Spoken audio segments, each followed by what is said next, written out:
ഞാനിന്ന് കൂട്ടുകറിയാണ് ഉണ്ടാക്കുന്നത്. കറി ഉണ്ടാക്കാൻ നേന്ത്രക്കായ തോല് കളഞ്ഞ് കടലക്കയുടെ വലിപ്പത്തിൽ അരിഞ്ഞെടുത്തിട്ടുണ്ട്. നേന്ത്രക്കായ അരിഞ്ഞെടുത്തത് പോലെ തന്നെ ചേന കഷ്ണങ്ങളും അരിഞ്ഞെടുത്തിട്ടുണ്ട്. അരക്കപ്പ് കടല 10 മണിക്കൂർ കുതിർത്ത് വെച്ചതും എടുത്തിട്ടുണ്ട്.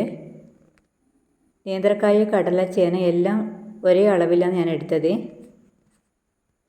ഇനി കടല കുക്കറിലേക്കിട്ട് വേവിച്ചെടുക്കാം.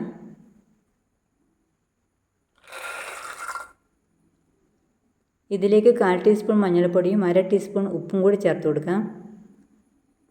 നിങ്ങൾക്ക് വെള്ളം കൂടി ഒഴിച്ചു കൊടുക്കുന്നുണ്ട്.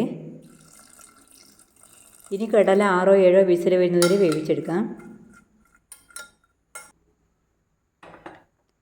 പ്രഷർ വന്ന് തനിയെ തണുത്ത ശേഷം തുറന്നാൽ മതി. ഇനി മറ്റൊരു പാത്രത്തിലേക്ക് അരിഞ്ഞു വെച്ച ചേന കഷ്ണങ്ങൾ, നേന്ത്രക്കായ അരിഞ്ഞത് ഇട്ട് കൊടുക്കാം. ഒരു തണ്ട് കറിവേപ്പില കൂടി ഇട്ട് കൊടുക്കുന്നുണ്ട്. ഇതിലേക്ക് 1/4 ടീസ്പൂൺ മഞ്ഞൾപ്പൊടിയും 1/2 ടീസ്പൂൺ മുളക് പൊടിയും ഇട്ട് കൊടുക്കാം. കഷ്ണങ്ങൾ വേവാൻ പാകത്തിനുള്ള വെള്ളം കൂടി ഒഴിച്ചു കൊടുക്കണം.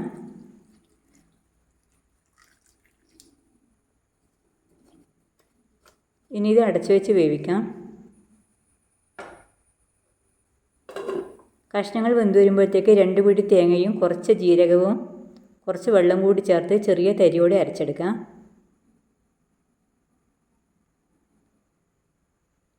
കഷ്ണങ്ങൾ നന്നായി തിളച്ച് വന്നിട്ടുണ്ട്. തിളച്ച ശേഷം ഇതിലേക്ക് പാകത്തിന് ഉപ്പ് ചേർത്ത് കൊടുക്കാം. ഒന്ന് ഇളക്കി കൊടുത്ത ശേഷം അടച്ചു വെച്ച് ചെറിയ തീയിൽ വേവിച്ചെടുക്കണം. ചേന കഷ്ണങ്ങൾ വേവുന്നതുവരെ അടച്ചു വെച്ച് വേവിക്കാം. ചേന കഷ്ണങ്ങൾ വെന്ത ശേഷം ഇതിലേക്ക് വേവിച്ച് വെച്ച കടല കൂടി ഇട്ട് നന്നായി ഒന്ന് യോജിപ്പിച്ച് കൊടുക്കാം.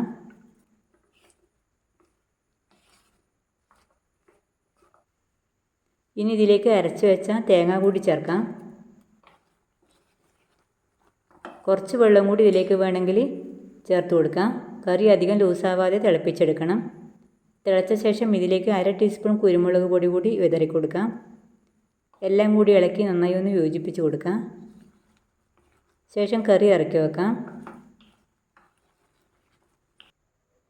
ഇനി ചീനച്ചട്ടിയിലേക്ക് കുറച്ച് വെളിച്ചെണ്ണ ഒഴിച്ചു കൊടുക്കാം.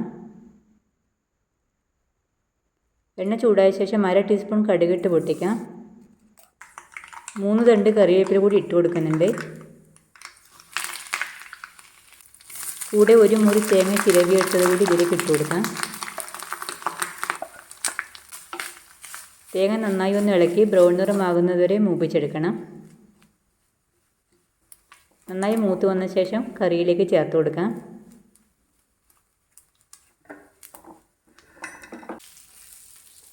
കറിയിലേക്ക് തേങ്ങ ചേർത്ത് നന്നായി ഒന്ന് ഇളക്കി യോജിപ്പിച്ച് കൊടുക്കാം.